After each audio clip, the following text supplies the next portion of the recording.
Listo, grabando. Vamos a iniciar, pues, hoy vamos a tratar de circunscribirnos a una hora para que tengan oportunidad de participar en su otra clase. Y discutimos, pues, las dudas o los aspectos que quieran conversar acerca del tema de esta semana, que son los aspectos generales de- del crecimiento y el desarrollo y la conducta, crecimiento, desarrollo y conducta.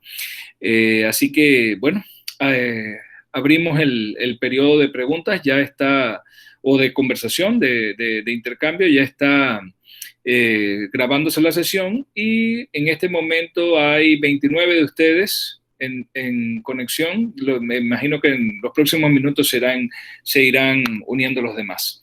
Así que abrimos pues para comenzar la conversación sobre los temas de la semana. Adelante.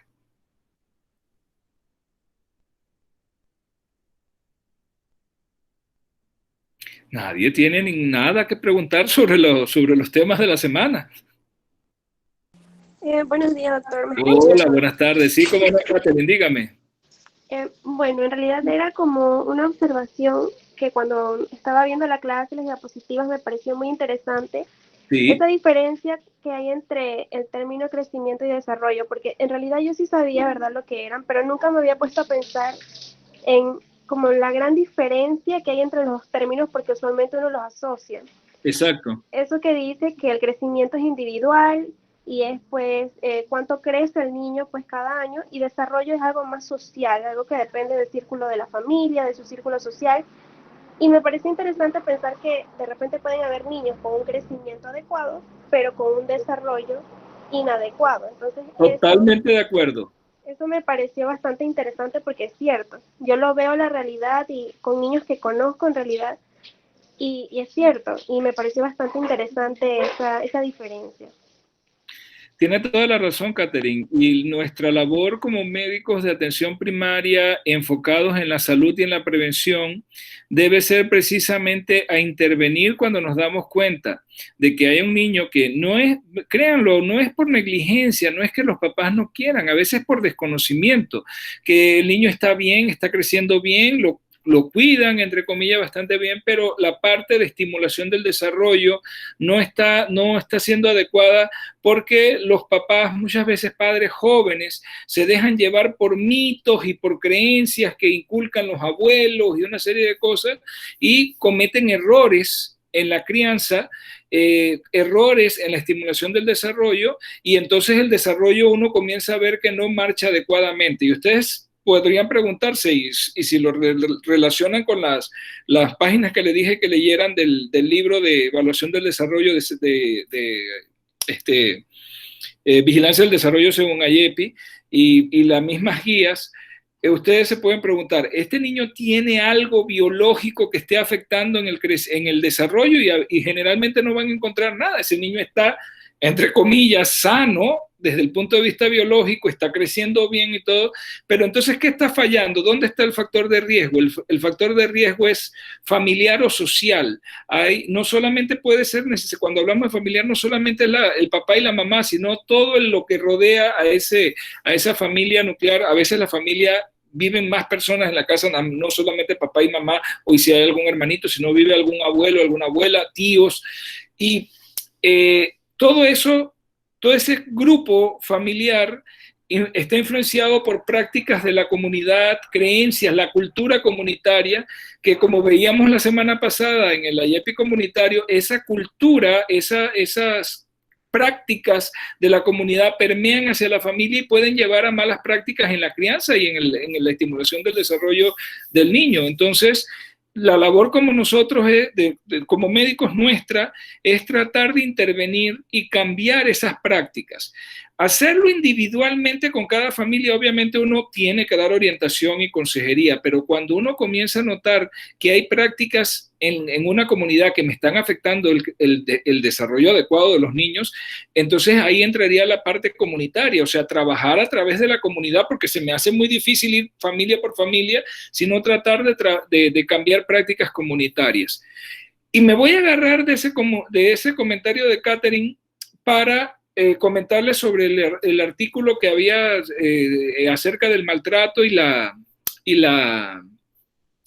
el trauma temprano, el que les compartí, que es un artículo de un psiquiatra, del doctor Cedeño, y ustedes se dan cuenta lo deleterio, lo grave, lo dañino que puede ser un error de crianza en un niño pequeño.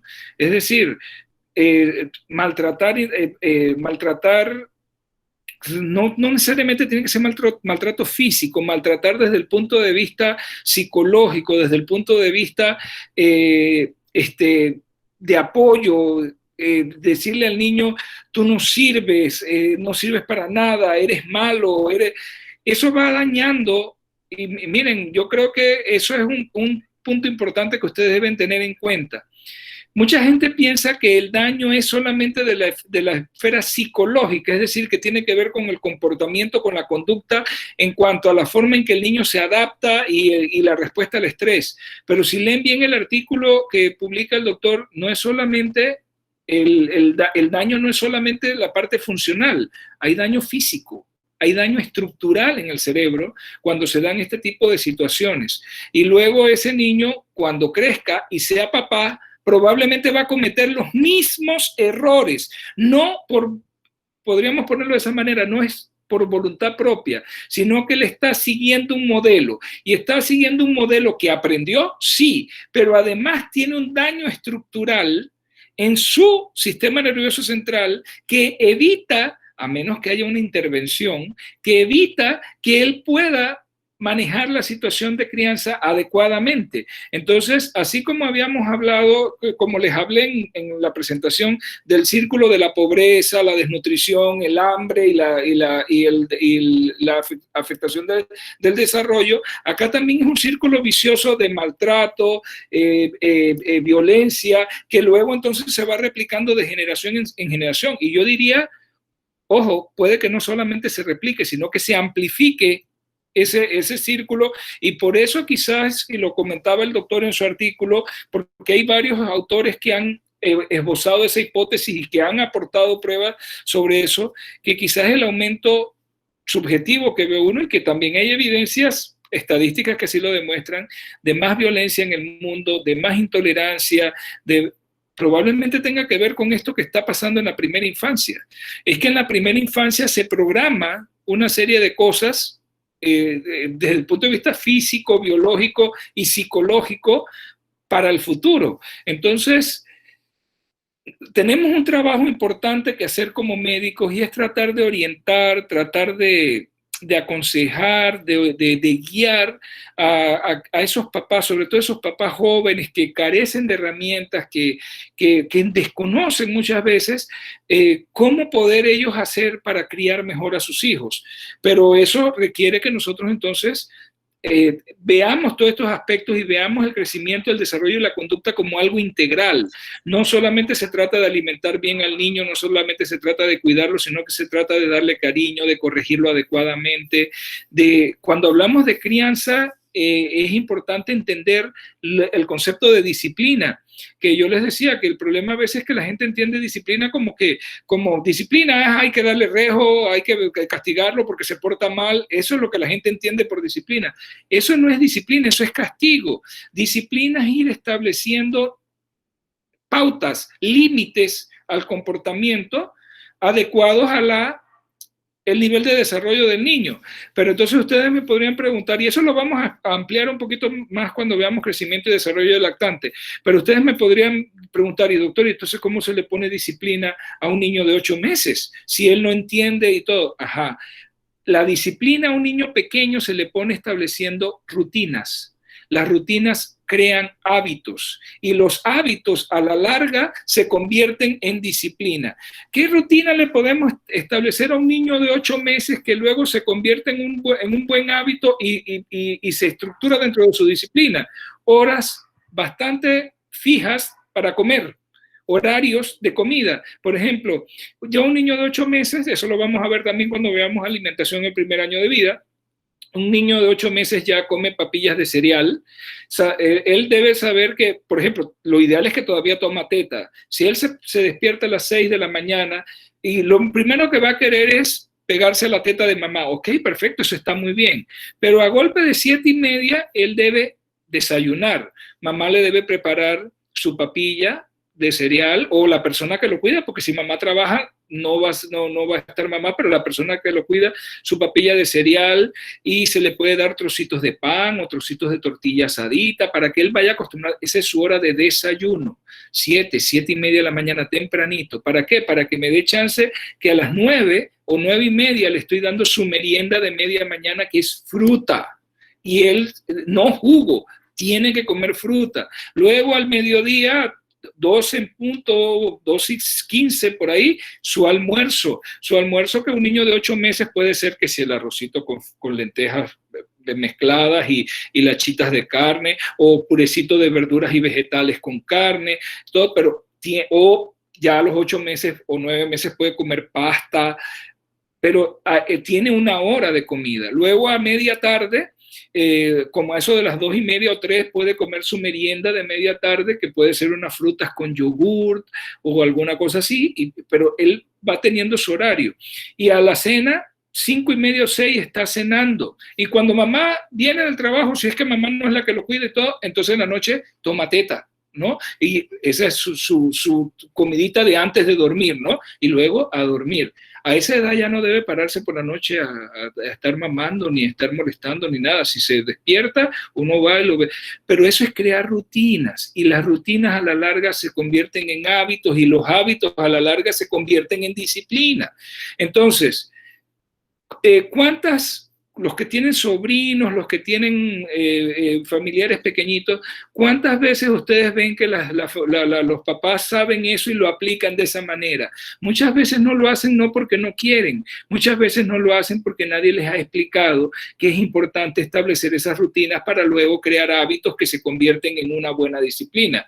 Luego, cuando el niño tiene 4 años o 3 años y medio, quieren que el niño siga unos hábitos y se porte de una determinada manera, si él nunca había traído eso, ni había sido criado de esa forma. Entonces, nos corresponde como médicos ir guiando mire, yo les decía al principio del semestre, incluso desde antes que el niño nazca, con la puericultura preconcepcional, que las parejas se embaracen cuando están sanos, que luego ese control de crecimiento y desarrollo, control del embarazo sea bueno, que la mamá se alimente bien, que la ganancia de peso no sea ni excesiva ni inadecuada, que el niño nazca en las mejores condiciones, y luego de ahí en adelante dar el seguimiento y la vigilancia de ese crecimiento y desarrollo. Pero si ustedes ven el libro de desarrollo, dice, cuando define vigilancia del desarrollo, dice, son una serie de intervenciones que se enfocan más en la salud, no tanto en la enfermedad, y entregue información al personal médico, porque el personal de salud tiene que saber esto para poder actuar.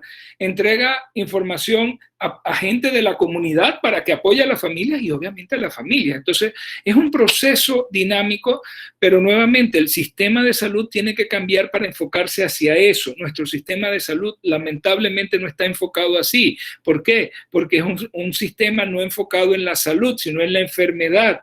Cuando los niños me lo traen, sí, peso, talla y no sé qué, pero nadie ni siquiera hace una aproximación de cómo me estás criando al niño, cómo le está dando la comida, juegas con él o no juegas con él. ¿Se acuerdan del video del niño interior?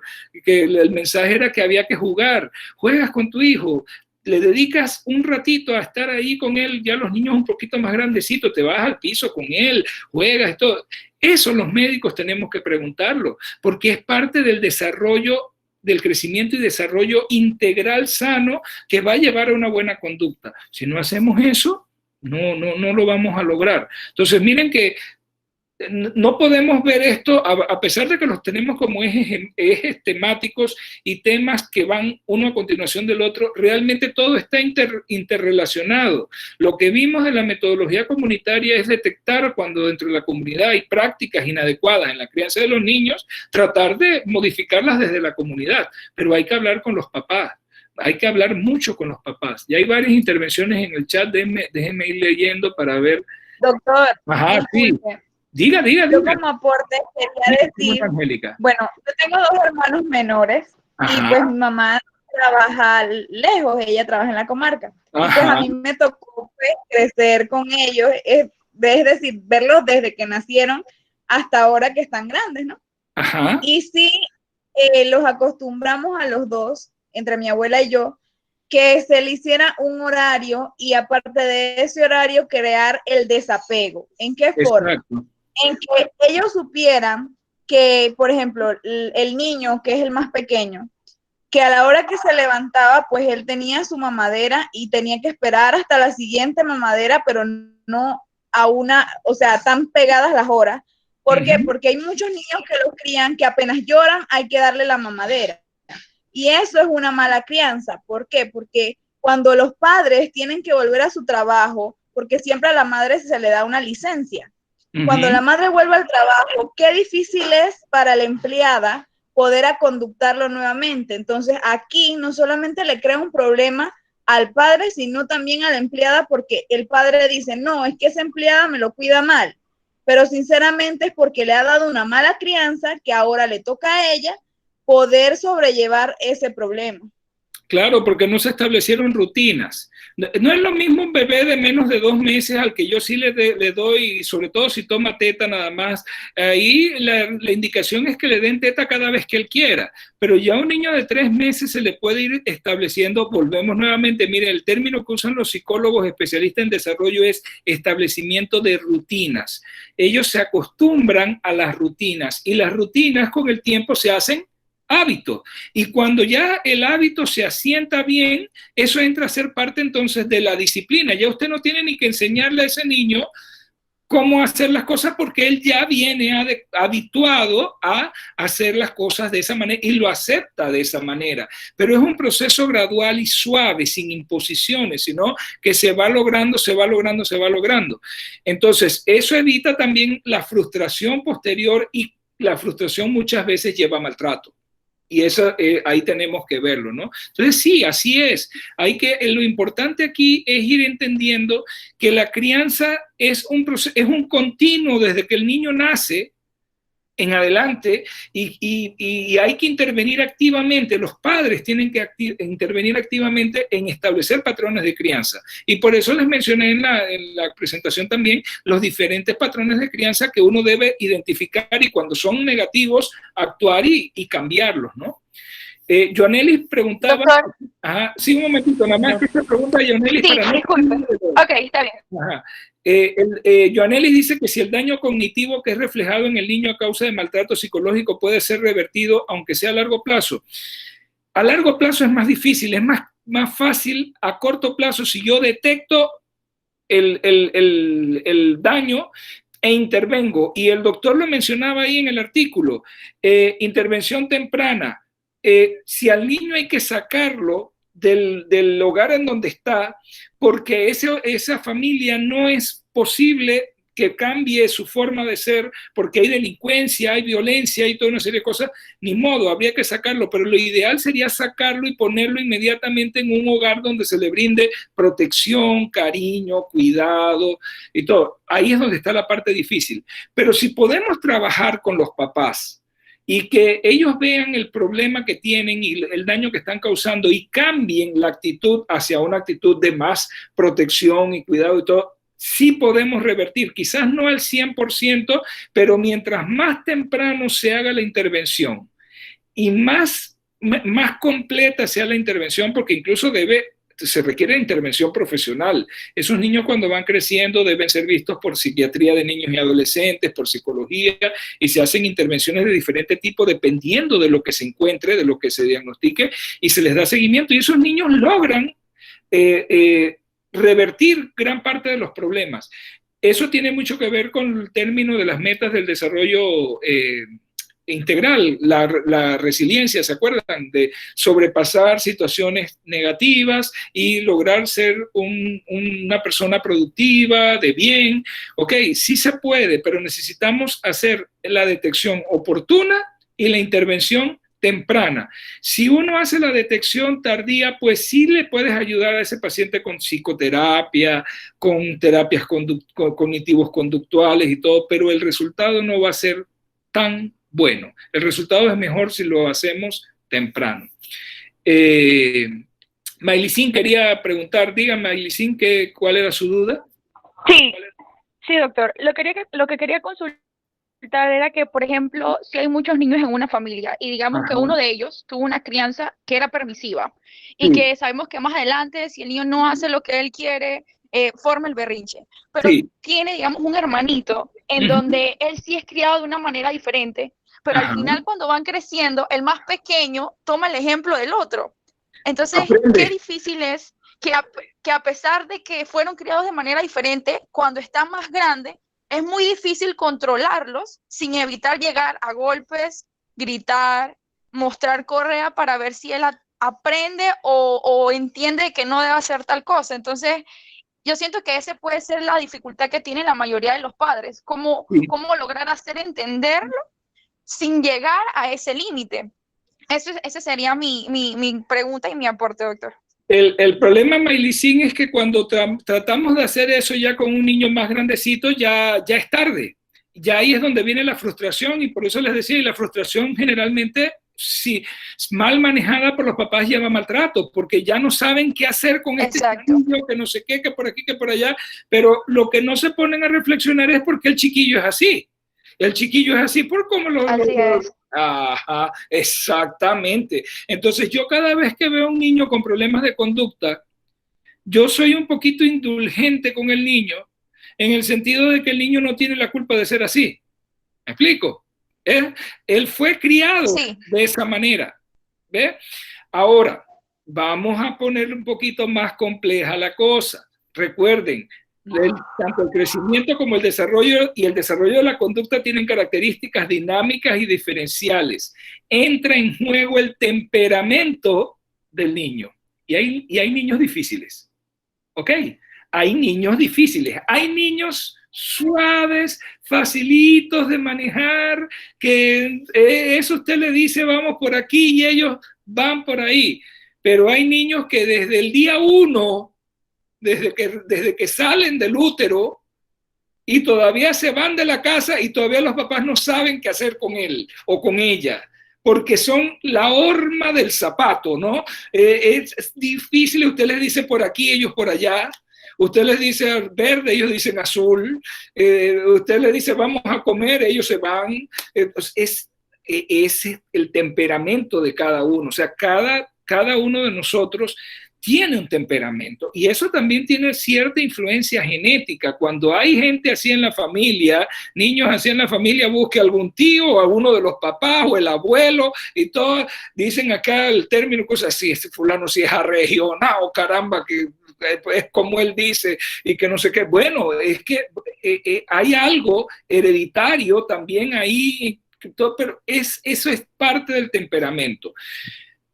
Por mucho tiempo se tenía la hipótesis de la tabula rasa. ¿Qué quiere decir la tabula rasa? Que el niño nacía como en blanco. Eso es del latín, ¿no? Tabula rasa es habla en limpio. Se pensaba que el niño venía en blanco y todo lo iba a aprender. Ahora sabemos que no todo está en blanco. El niño trae su temperamento. Es más, el próximo tema que viene la próxima semana es desarrollo y conducta intrauterina. Ya desde dentro del útero el niño o la niña en etapa fetal todavía comienzan a demostrar ciertos tipos de conductas y que no son iguales en ningún niño se comporta igual al otro. Entonces, ese es otro factor a tener en cuenta. No todos los papás la tienen fácil.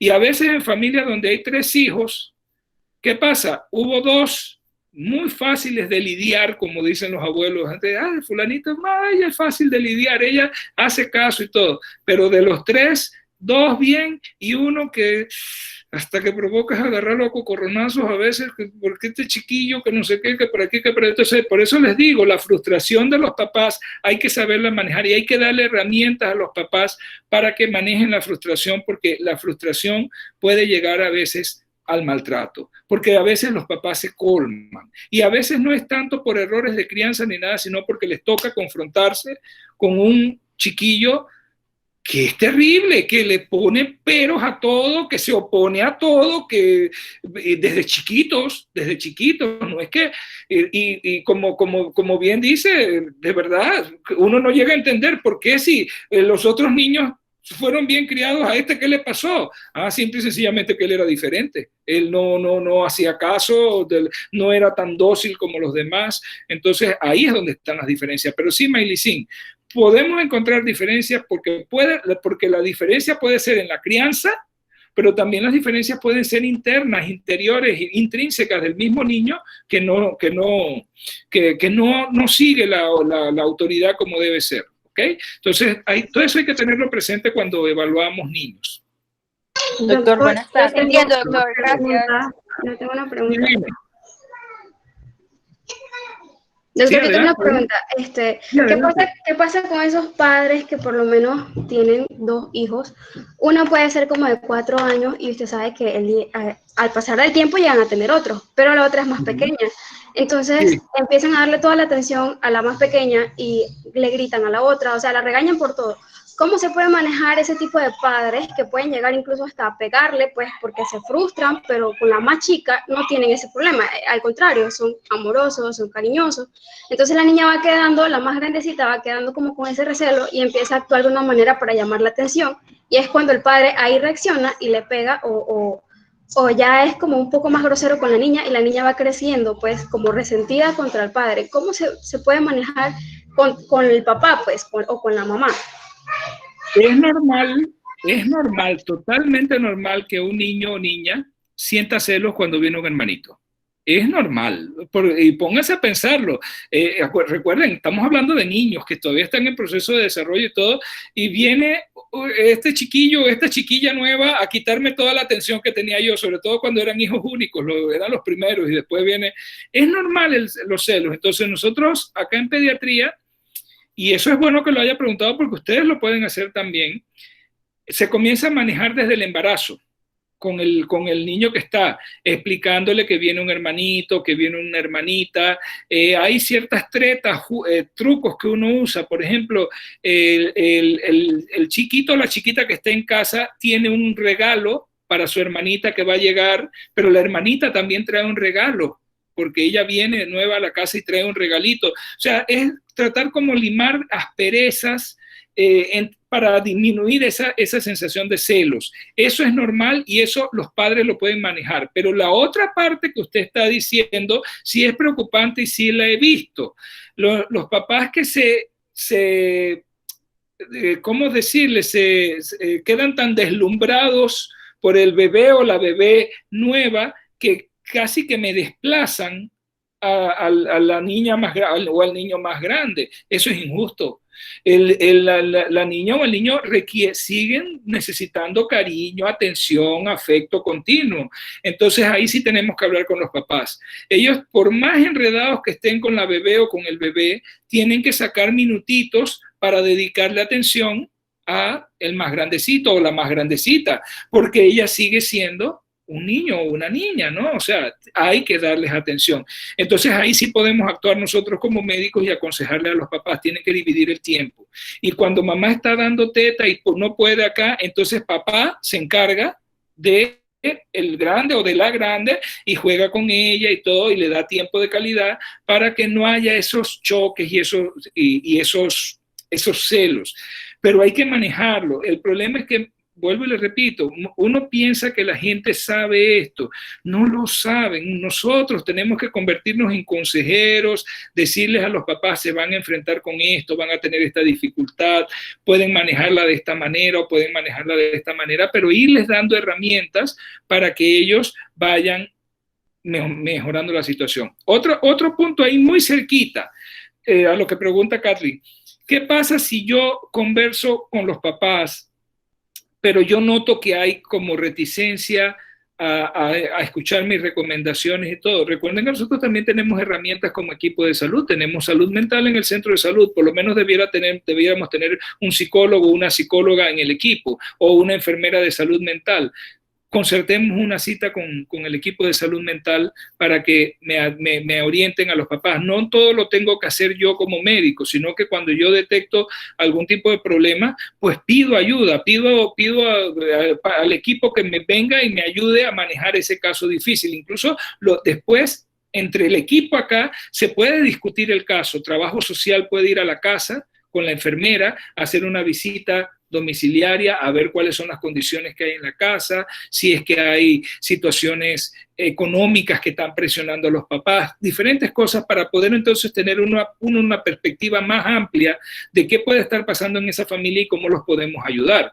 Pero sí es importante detectar, y eso es lo que veo que a ustedes les interesa, detectan que hay un problema. Cuando uno detecta que hay un problema, no siempre uno tiene la respuesta, pero por lo menos si detectamos el problema, se hace la referencia dependiendo de cuál sea el problema que estemos viendo, se hace la referencia, pedimos apoyo del equipo de salud mental, pedimos todo y manejamos de manera multidisciplinaria o interdisciplinaria el caso para lograr mejorar la situación, siempre teniendo en cuenta que, ¿qué quiero lograr?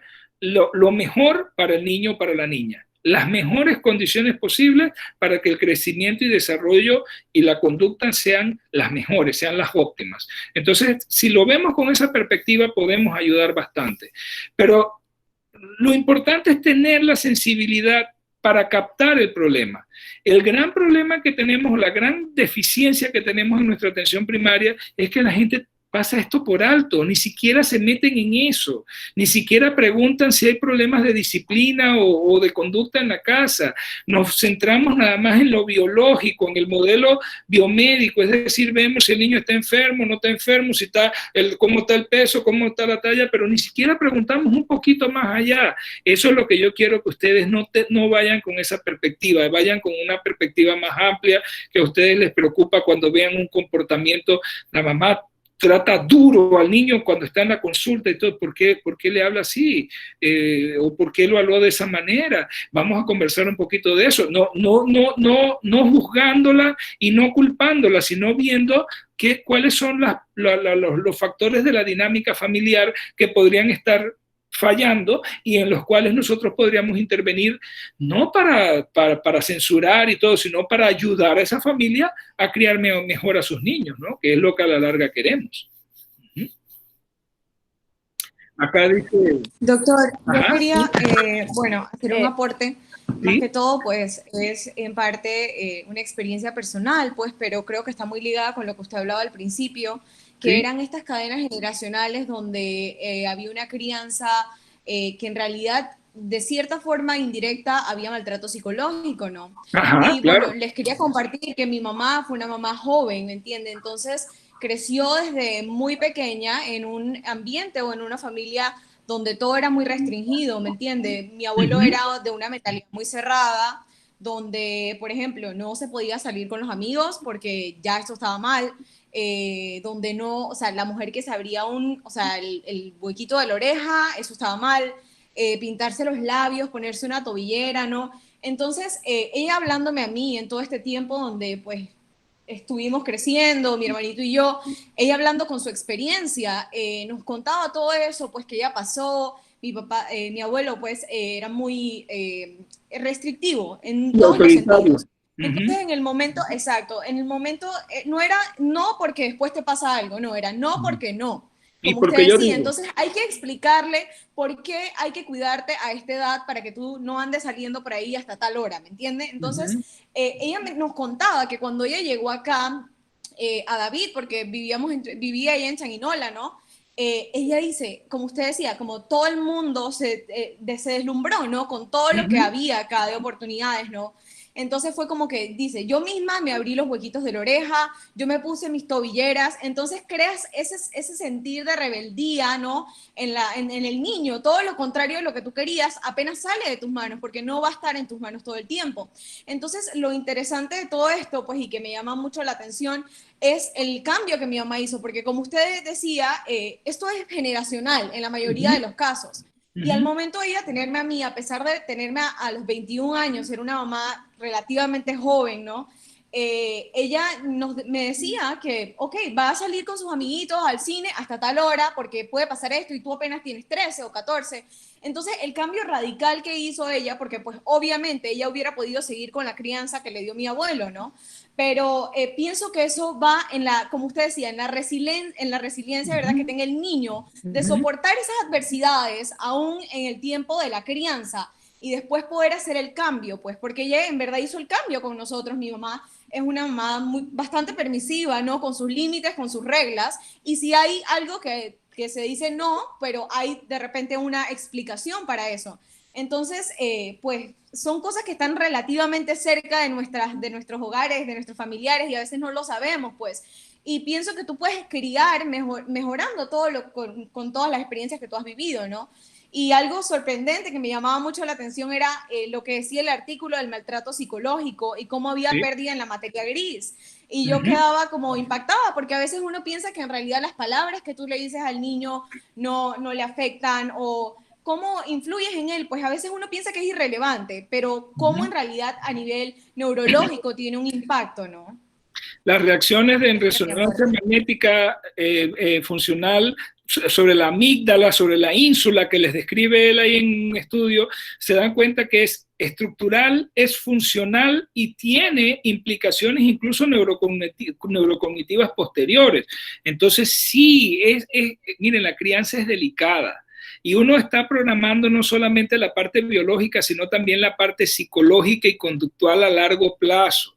Y de lo que nosotros hagamos con los niños va a depender las futuras generaciones. Entonces, es importante. Entonces, intervenir. Claro, no se pretende que ustedes sean expertos en crianza ni nada, pero por lo menos que ustedes lleven esa sensibilidad de detectar cuando hay problemas, de pedir ayudas, de referir al niño al pediatra, de pedir ayuda del equipo de salud mental y todo para manejar interdisciplinariamente el caso. Créanme que sí hace uno, sí incide uno y cambia situaciones. Y obviamente despertar resiliencia, crear, construir resiliencia es importante para lograr sobreponerse a todos estos traumas que muchas veces están allí. Hay algunas preguntas sobre lo de las frutas y cuando el niño no quiere comer. No me voy a meter en eso porque después viene más adelante la alimentación en el primer año de vida, cómo manejamos los hábitos de nutrición y todo. Acuérdense que aquí estamos ahorita mismo solamente en los conceptos generales.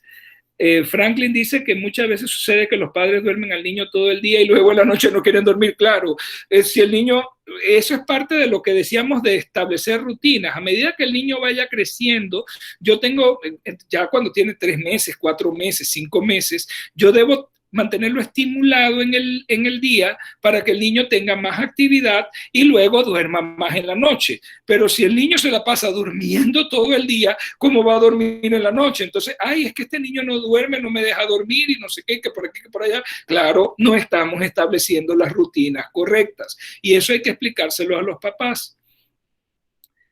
Dice, Doctor, buenas tardes. sí, espérese un poquito para terminar aquí nada más. Dice Jonelis que muchas veces hay que educar más a los padres que a los niños. Sí, es que de eso se trata, es que nosotros vamos a tener que hacer un efecto de educación continua sobre los papás para que ellos manejen mejor las cosas. Así, a ver, ¿quién iba a preguntar? Keren, doctor. Hola, Hacer Keren, un sí, dígame. aporte y también hacer una pregunta. Sí. Con respecto a lo que hablaba acerca de el temperamento de los niños, Ajá. es importante educar a los padres porque, bueno, como usted dijo, los niños no nacen en blanco, sino que vienen ellos con su temperamento que está, ya viene predispuesto a hacer de una manera. Entonces, cada tipo de temperamento tiene sus fortalezas y sus debilidades. Ajá. Sin embargo, en las casas no se nos instruye, lo digo porque en mi caso no fue así. Nosotros somos 3 hermanos y cada uno tiene un temperamento diferente, pero muchas veces los padres tienden como a decir, no, el niño colérico es más problemático que el niño flemático. Sin embargo, cada uno tiene sus fortalezas y ellos tienen que aprender, los padres, a hacer que sus hijos saquen como a relucir más sus fortalezas que sus debilidades, y en el momento que sus debilidades salgan a flote, ellos sepan cómo afrontar las situaciones. Porque si lo hacemos así desde que están pequeños, cuando ellos crezcan y sean adultos, van a ser personas que temperamentalmente pueden ser más estables. Así También, es. en cuanto a la atención y el daño psicológico que hay en los niños, muchas veces el problema radica más que nada en los padres. Ellos traen problemas psicológicos, maltrato psicológico, y sucede que ya en la adultez muchas veces la madre o el padre piensa, no, yo no necesito ayuda psicológica, yo estoy bien, eso es para los locos, porque muchas veces se tiende a decir que una ayuda psicológica es para los locos, pero muchas veces tienen cosas ocultas que no demuestran ante los demás, pero que afectan tanto a ellos internamente como a los que están a su alrededor y obviamente pues a sus niños. Así que opino que tratar a los padres también desde el ámbito psicológico sería de gran ayuda para la salud mental del infante. Lo que dice Keren me abre a un comentario importante. Miren, sí es cierto, y ese es el ciclo vicioso del maltrato y la violencia que se replica, y el papá que recibió algún tipo de trato negligente o maltrato, o abandono, falta de cariño, luego eso se le va a reflejar cuando adulto. Pero nosotros tenemos que tener cuidado como médicos con los fenómenos de transferencia, es decir, de los papás volviéndose dependientes de uno, pero también de los de contratransferencia. Y les explico, nosotros también tenemos traumas, todos. Nuestros papás no fueron perfectos, algún error cometieron. Entonces, los médicos siempre tenemos que hacer un examen, un autoexamen reflexivo de nuestro verdadero yo, de nuestro ser, porque así mismo, como bien dijo Keren, hay papás que dicen, no, sí, yo estoy bien, yo no tengo ningún problema ni nada. Todos tenemos algún tipo de problema, todos tenemos algún tipo de trauma, algún tipo de... Nada más dejen salir al niño interior, déjenlo salir un poquito, déjenlo que salga, que ese niño... y va a salir a veces sin que ustedes se den cuenta, con alguna situación externa, vieron algo, escucharon algo y todo, y va a salir el niño interior y van a llorar, o se van a poner muy tristes y todo, porque van a recordar algo de su infancia que los marcó. Todos los tenemos. Entonces, como médicos, nosotros tenemos la obligación de hacer un análisis reflexivo de nosotros mismos y encontrar dónde están esas cosas, entender al niño interno, saber que el niño interno tiene heridas, tiene traumas, y hay que ayudarlo a sanar, y eso implica estar en contacto constante con el niño interno y aprender cómo podemos ayudarnos nosotros mismos. Y si descubrimos que el problema es un poquito importante, buscar ayuda, no tiene nada de malo. Hablar con un psicólogo con el que tengas confianza, o con un psiquiatra. Somos médicos, ustedes son estudiantes de medicina que pronto van a ser médicos, van a conocer psiquiatras, psicólogos y todo. Pídanle a ese colega, a ese compañero, yo necesito hablar contigo un momentito, un rato, cuando me puedas atender y todo, y ir a conversar. Mira, es que yo he notado esto, yo reacciono así, de esta manera, tengo este problema, yo no era consciente de eso, ahora soy más consciente, pero quiero manejar esa situación. ¿Qué consejo me das? Necesito que hagamos algunas sesiones, tú me dirás, no sé qué y todo. Uno tiene que buscar ayuda a veces. Porque todos arrastramos nuestros traumas y nuestros problemas. Eso es importante saberlo.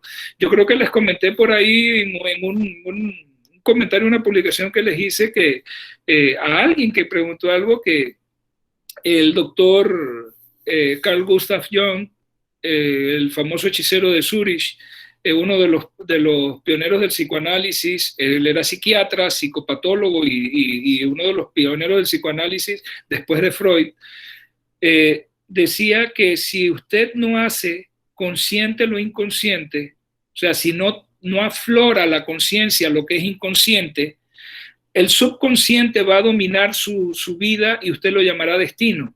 Y usted oye mucha gente diciendo que, ay, pero es que yo sí tengo mala suerte, que mira que a mí todo me sale mal y que no sé qué, que para llamarla suerte.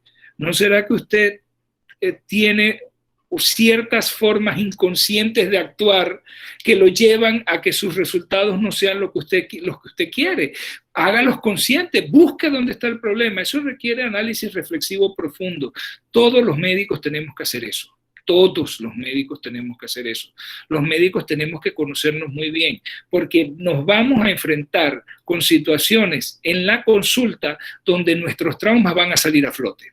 Y si no los conocemos y no los tenemos dominados, nos pueden llevar al traste con una situación que estemos manejando con una familia. Entonces es muy importante ese aspecto. Siempre tener ese conocimiento autorreflexivo y ayudar a los papás a hacer eso mismo.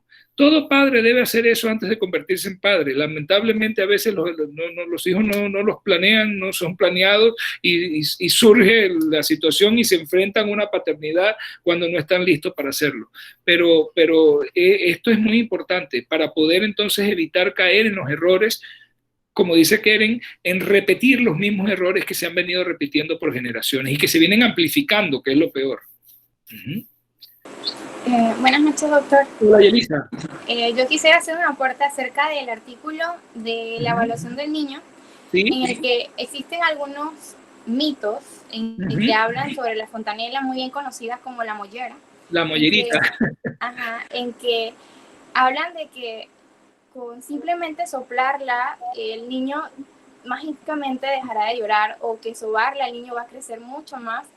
E incluso he llegado a leer en que si ven la mollerita un poquito hundida, han llegado a poner al niño de cabeza y dicen que volverá a su lugar, e incluso hacer presión hacia arriba.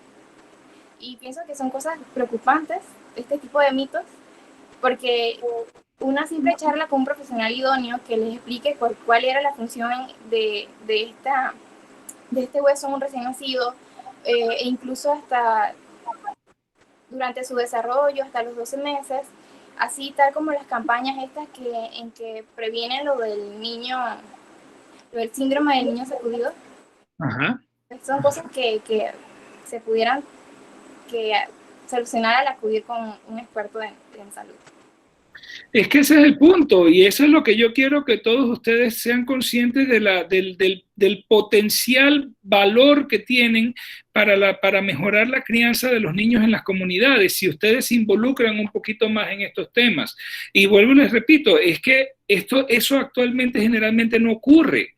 El médico está con una formación muy biomédica, muy hacia lo biológico y la enfermedad y todo, y pasa por alto todas estas cosas.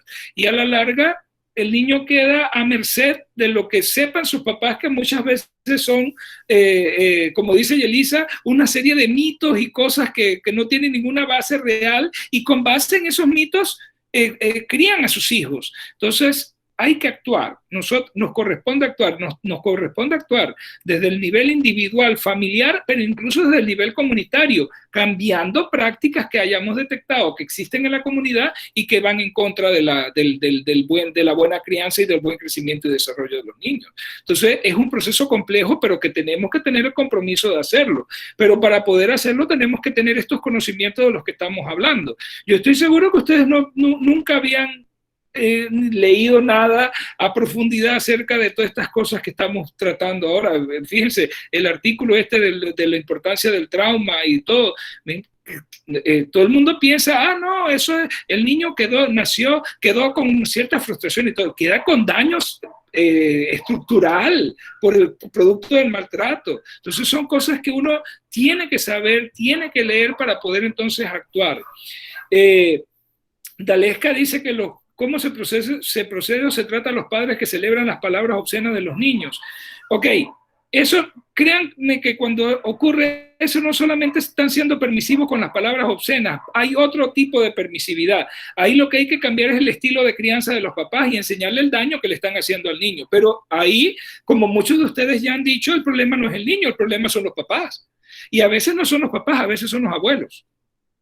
Y podemos entrar en otro tema. Alguien mencionó por ahí, los abuelos que cuando me criaron a mí, o sea, mis papás que cuando me criaron a mí, me criaron estricto y toda la cuestión, pero ahora no quieren que yo ni siquiera le ponga un poquito de disciplina a mi hijo porque lo quieren dejar hacer lo que les da la gana. Ok, pero es que los abuelos no deberían participar en crianza.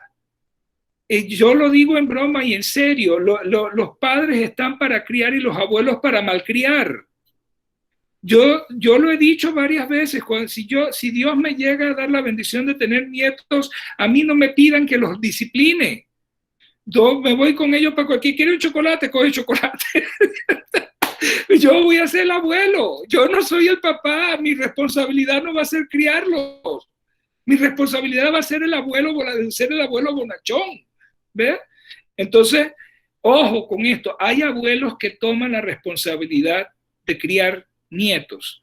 Cuando eso pasa, también nosotros como médicos debemos entrar y hablar con esos abuelos y explicarle, ok, usted está asumiendo el papel paterno, no de abuelo, por lo tanto usted debe cambiar la forma en que va, así mismo como crió a sus hijos, va a tener que criar a ya no como abuelo, sino cambiar, ponerse un poquito más duro porque, y es difícil, créanme, es difícil. Cuando uno llega a cierta edad, uno ya no quiere estar que andar detrás de un chiquillo y no sé qué, esto trae problemas, pero si uno asume ese compromiso, tiene que hacerlo de esa manera. Pero, ¿por qué se los menciono? Porque muchas veces hay choques en la familia. Los papás sí están dispuestos y establecen rutinas y hacen las cosas como tienen que ser, pero la abuela se mete o el abuelo se mete y todo. Entonces, hay que llegar a un acuerdo entre adultos. Si es el papá o la mamá de la mamá del niño o del papá, hablar, la pareja, hablar.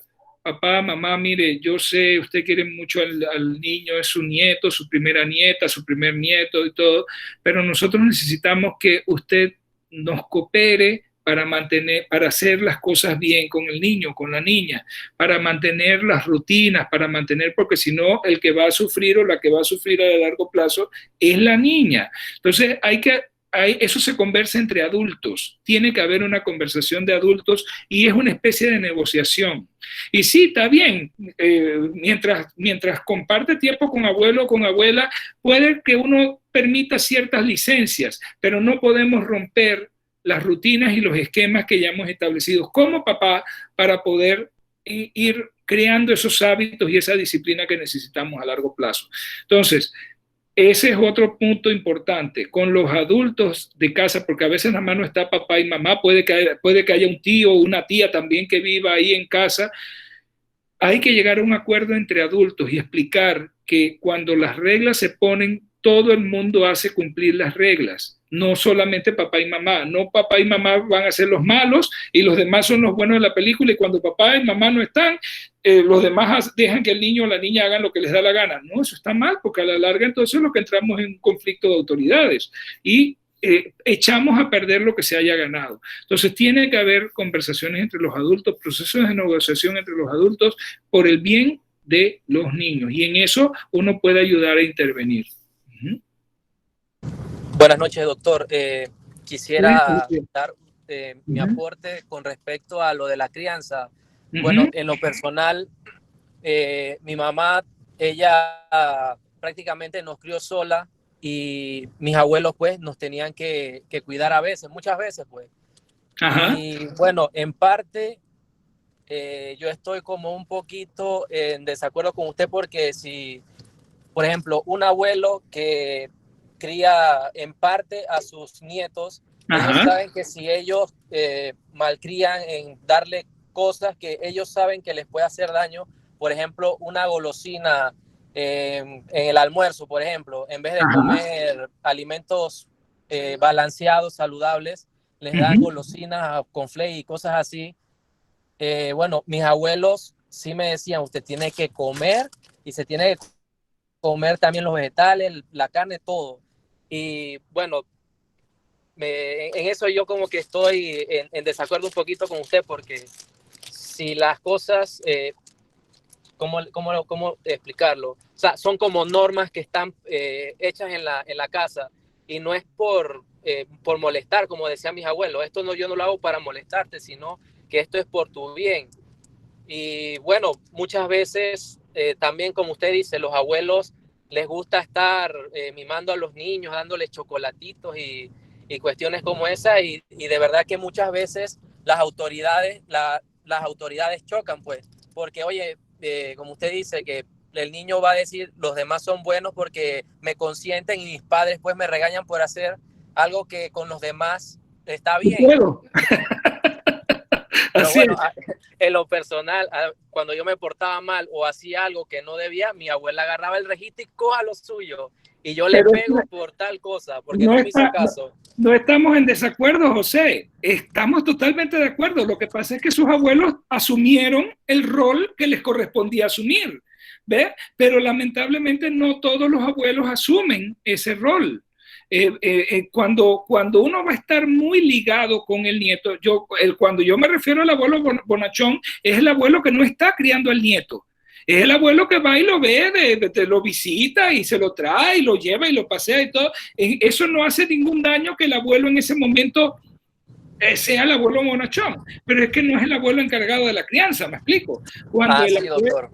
Cuando el abuelo va a asumir papel de crianza, tiene que hacerlo asumiendo el compromiso de que va a criar, ¿me explico? Y no es fácil. Sí, doctor.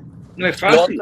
Lo otro que quería comentarle es que también muchas veces los niños agarran como ejemplos de terceras personas, o sea, no es de su familia, y por ejemplo con lo que decía Dalesca de las palabras sucias y demás, sí. O sea, yo conozco casos donde, por ejemplo, mis vecinos y cosas así, la mamá es una persona sumamente correcta, que, o sea, todos los lineamientos en la casa, pero cuando el niño sale de ella, por ejemplo, al parque o alguna otra cosa, se transforma, es otra persona. Entonces, también muchas veces terceras personas que no son parte de la familia influyen mucho en lo que es la crianza, pues, porque un niño, usted sabe, y todos lo sabemos, que es una esponja con todo lo que ellos oyen y ven, y les gusta como tomarlos como de ejemplo, pues. Como dice el libro de vigilancia del desarrollo, no solamente lo biológico y la familia, sino el contexto. Ahí lo dice clarito, es el contexto. El contexto incluye eso que usted está diciendo, todo lo que rodea al niño. Sí, y eso debe ser controlado por los papás. Si hay malos ejemplos alrededor, tengo que proteger a ese niño de esos malos ejemplos. ¿Ok? Entonces, es que no es solamente los papás, recuerden, es lo comunitario, lo ambiental, todo es el contexto en el cual se está desarrollando el niño. Y eso en conjunto le llamamos determinantes sociales o socioeconómicos de la salud. Es las condiciones que me rodean desde el momento en que se produce la gestación hasta el momento en que muero. ¿Ve? Entonces, todo el contexto me afecta. No solamente es papá y mamá, me afecta el contexto en su totalidad. Entonces sí, es muy importante tomar en consideración dónde estoy creciendo y los ejemplos que estoy viendo, porque los niños imitan lo que oyen y lo que ven. ¿Ve? Entonces, ojo con el contexto, sobre todo cuando nos toque trabajar en áreas de mucha pobreza, muy postergadas, marginadas, ojo con ese contexto. Buenas noches, doctor. Hola, Giselle.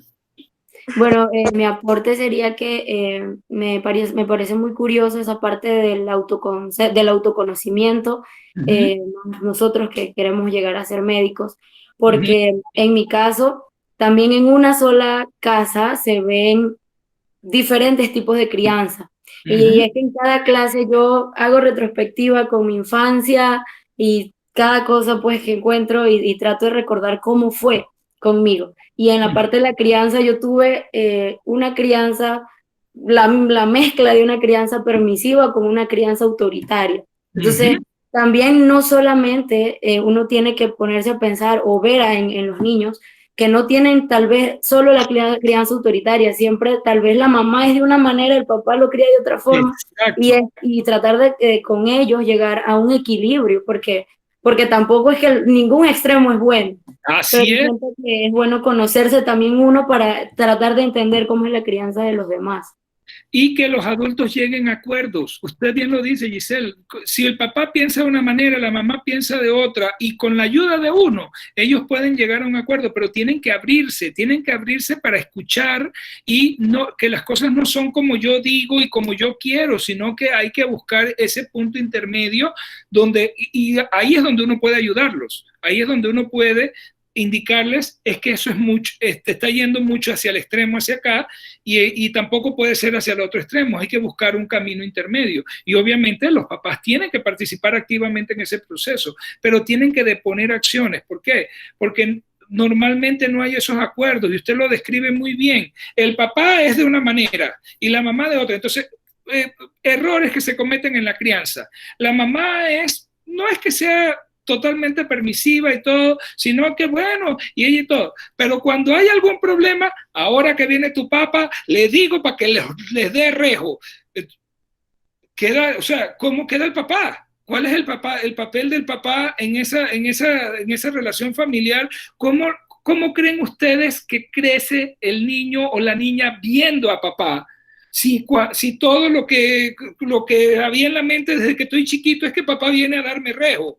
¿Usted cree cómo voy yo cuando sea un adolescente a acercarme a papá a pedirle consejo, a pedirle que me ayude con una situación difícil que tengo, si lo que tengo en la mente es que papá lo que hace es dar rejo, no ayudar? ¿Me explico? Y esos son errores que se cometen con mucha frecuencia en las familias. Eso no puede ser.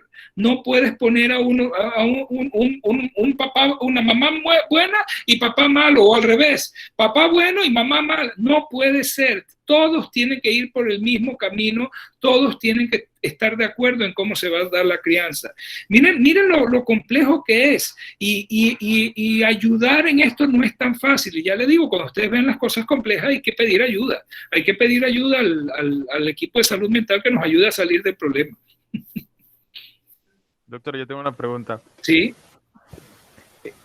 Uno de los PDF que usted envió habla Sí. sobre que muchas veces los padres son los primeros que ven señales o ven conductas extrañas en los hijos.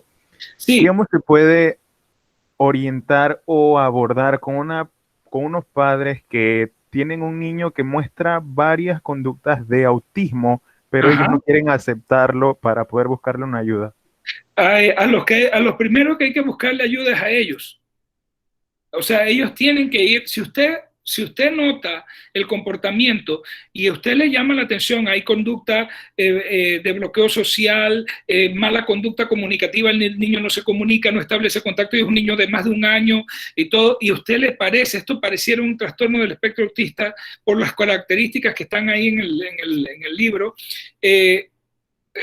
usted dice, claro, como hablamos en la clase de evaluación en pediatría, usted primero habla con los papás, trata de negociar con ellos, de llegar a un acuerdo. Mire, el niño necesita apoyo, yo estoy viendo esto, usted está de acuerdo conmigo en que esto no está yendo bien por esto y lo otro.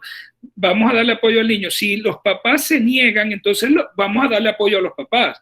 Y si todavía sí se niegan, ni ellos mismos quieren ir, ni quieren el apoyo de sus hijos, recuerden que todavía ahí nos queda trabajo social, salud mental, y abordar el tema en equipo. Y por último nos queda, eso es negligencia, cuando hay un problema y los papás se niegan a buscar la solución al problema, eso es negligencia en la crianza, y llenamos la hoja de sospecha de violencia y maltrato y entramos con las entidades necesarias que tengan que entrar, CENIAF, que es la Secretaría de Niñez y Adolescencia, el Ministerio Público y todo, y se hace lo mejor para el niño. Pero claro, uno no quiere llegar a esos extremos, uno conversa con los papás, y después de una buena conversación donde uno escucha y ve los temores de ellos y todo, y uno se los va manejando y como quien dice, aplanando el asunto, ellos generalmente terminan aceptando que está bien, pues vamos a llevarlo, y usted me dice, y no sé qué y todo, y sobre todo si uno ha creado confianza con ellos, con los papás. Pero es muy difícil, a veces los papás se niegan a aceptar lo que uno les está diciendo. Y no vayamos a extremos como que un niño con trastorno del espectro autista, simple y sencillamente un niño que está siendo malcriado. Y a mí me ha pasado como pediatra varias veces. Yo he tenido que sentarme con, decirle a la mamá, tiene que decirle a papá que venga a la próxima cita, le voy a dar cita en 2 semanas y tienen que venir los dos. Y lo siento a los dos y converso con ellos y no logro que ellos entiendan que le están haciendo daño a su niña o a su niño. Es difícil, no es fácil, pero uno va moldeando, como quien dice, aflojando y apretando y aflojando hasta que logras que ellos vayan haciendo cambios y se vayan dando cuenta de la realidad. Pero no es fácil. No, yo no le estoy diciendo que hacer esto sea fácil. Es una cuestión que uno tiene que dedicarle. Entonces, ustedes como médico de atención primaria no van a poder resolver todo, pero ustedes pueden, cuando notan que el problema de conducta es serio, refieren a ese niño al pediatra. Pidan la intervención de salud mental, pidan una evaluación por trabajo social para ver qué es lo que está pasando en esa familia. O sea, traten de hacer la evaluación lo más amplia posible para poder entonces intervenir de la manera también más amplia posible y cambiar la situación.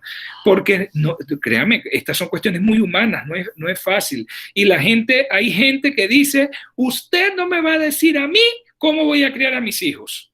Se lo dicen. Así tengo cometiendo los peores errores y le dicen eso a uno. Entonces, pues, muy difícil, no es fácil. Y doctor, lo peor de todo es que el papá es médico.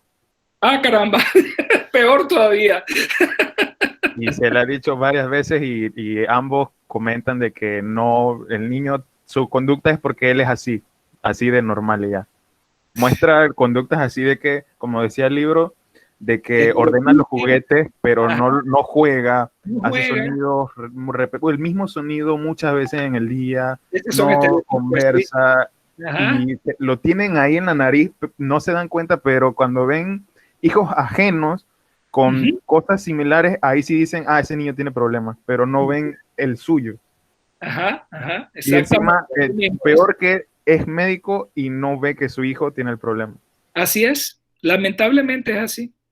Por aquí dice Lian que los hijos con padres separados, ese es un dolor de cabeza porque entonces comienza la pelea entre papá y mamá, yo te dejo hacer para que estés de mi lado y todo, y eso no, miren, aún cuando ha habido divorcios y separaciones, los papás tienen que tratar de llegar a un acuerdo porque es por el bien de los niños, esto no es por uno o por el otro, es por el bien de las criaturas, y muchas veces por estas cuestiones egoístas de que ahora yo voy a quedarme con los niños del lado mío acá, que no sé qué, entonces, ¿a quién le hacen daño? A los niños. Entonces es muy difícil, no es fácil, pero hay que intervenir, porque recuerden que nuestro principal objetivo son los niños. Es así tan sencillo como eso. Sí, Natalie. Buenas noches, doctor. Por lo menos en el caso de las familias que tienen muchos hijos, sabemos que ellos estén criados por los mismos padres, no necesariamente siempre van a estar criados bajo las mismas condiciones. Es decir, claro, que por lo menos el primer hijo, pues los padres son primerizos, más inexpertos que digamos con el tercer hijo. Sí. Pero en el caso de mi papá, ellos son 5 hermanos y mi papá, él es gemelo. Entonces, nos estábamos conversando y pensé, o sea, ahorita estaba pensando que, ¿qué pasa en el caso de los gemelos? Que ellos pues tienen la misma edad, están en la misma etapa de crecimiento y desarrollo, están criados por los mismos padres, bajo las mismas condiciones, y uno a veces puede observar que ellos crecen siendo, uno puede ser más conflictivo que el otro de pronto es que más inseguro. Entonces yo pienso que eso pues tiene que ver mucho el temperamento de cada uno, su personalidad. Claro.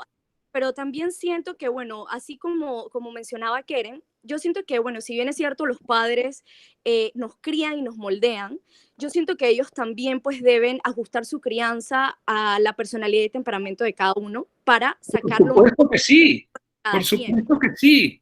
Pero mi pregunta radica ahí, o sea, en el caso de por lo menos y le pongo el ejemplo de los gemelos, pues porque quizás cuando hay hijos mayores, o sea, cuando hay hijos más grandes, ellos pues saben que son más maduros, ellos comprenden, pero en el caso de los gemelos, ¿qué pasa cuando, digamos, uno es más difícil que el otro?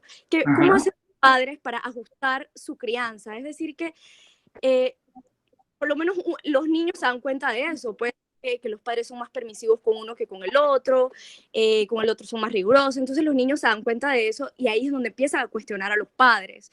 Le preguntan que, ¿por qué a él sí lo dejas hacer esto y a mí no me dejas? Entonces, eso yo siento que crea conflicto incluso entre los mismos hermanos. Entonces, y a veces inconsciente los papás, Natalie. Por ejemplo, cuando uno de los hermanos ha estado grave por alguna condición neonatal y el otro no, entonces los papás tienden a sobreproteger, pero es inconsciente, eso no lo están haciendo de manera consciente. Uno tiene que hacerlos consciente de que lo están haciendo, pero a veces sobreprotegen a uno y al otro no, pero porque piensan, no, pero es que el otro es sano y él bien, pero este que el chiquitito, que casi que lo perdemos, que no sé qué. Son situaciones muy particulares que uno tiene que entrar y hacer consciente a los papás de que están creando una diferencia que no deben crear. ¿Ok? De que la crianza debe ser muy similar, que se adapta al temperamento de cada niño, sí, ningún niño se cría igual que el otro, pero las condiciones deben ser equitativas. Entonces, cuando hay inequidad en las condiciones, vienen los conflictos, tiene toda la razón Natalie, y nosotros tenemos la obligación de, si notamos, si captamos que hay una inequidad en la forma en que se les está tratando, tenemos que intervenir, porque, ojo, no siempre, no quiere decir que los papás lo están haciendo conscientemente, puede ser inconsciente, ellos no se han dado cuenta que están haciendo las cosas mal, ¿ves? Puede ser inconsciente, simple y sencillamente están reaccionando a una situación donde un niño tuvo problemas, el otro no, y todo, y son diferentes situaciones que afectan, pero sí, eso puede ocurrir. Y con los gemelos idénticos, suele haber menos problemas porque ellos tienen la misma carga genética, ellos se parecen mucho hasta en el comportamiento. El problema es cuando tenemos mellos, es decir, gemelos no idénticos. Esos son dos óvulos, son hermanos diferentes, nada más que son hermanos que nacieron al mismo tiempo, pues. Entonces, ahí sí, ahí hay personalidades diferentes, ellos no son idénticos y todo. Entonces, es como criar a dos niños diferentes, pero de la misma edad, no es fácil, esa parte no es fácil. Con los gemelos idénticos es un poco más fácil porque ellos tienen una conexión entre ellos mismos, son muy parecidos hasta en la forma de reaccionar y todo porque son idénticos, su carga genética es la misma. En los gemelos fraternos la cosa no es tan fácil, porque a veces son radicalmente diferentes. Miren, yo escuché una vez a un psicólogo del desarrollo decir algo muy importante. Los hermanos no tienen por qué amarse. Los hermanos tienen que tolerarse, ser amables unos con otros, no ser antagónicos, o sea, no estar peleando ni nada, pero los hermanos no tienen por qué amarse. Los papás sí tenemos que amar a los hijos, porque son nuestros hijos y los hijos no tienen incluso que amarnos a nosotros, pero nos deben respeto, porque somos sus papás y todo. Pero pónganse a pensar, entre los hermanos ellos no tienen que... A veces hay hermanos que son totalmente diferentes y usted los ve que parecen el perro y el gato. Eso es una pelea constante y todo, pero es que puede ser natural. Tienen personalidades antagónicas, ¿no?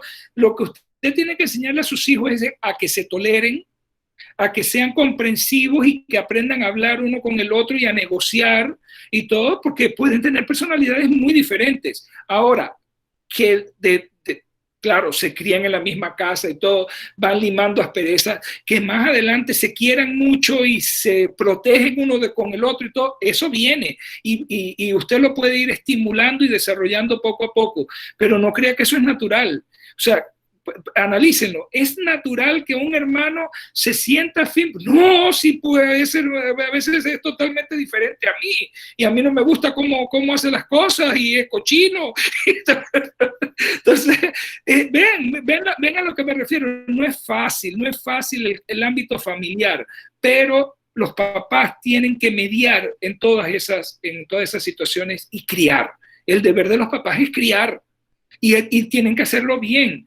Pero el problema es que ¿dónde hay un libro de cómo criar a cada niño?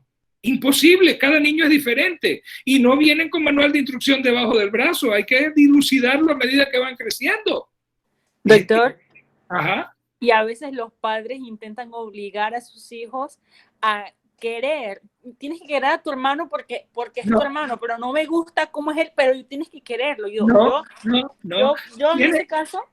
Tienes que tolerarlo. Exacto. No tienes que tolerarlo, tienes que negociar con él, tienes que aprender a hacer, él tiene que ceder y tú tienes que ceder, pero ¿cómo vas a querer a alguien a la fuerza? Claro, si es una persona completamente ajena a mí, es como que yo llegue a la calle, veo a una persona y yo tengo que quererlo porque me dijeron que tengo que quererlo. Si no me agrada su forma de ser, no tengo por qué estar obligada. Exactamente, así mismo es.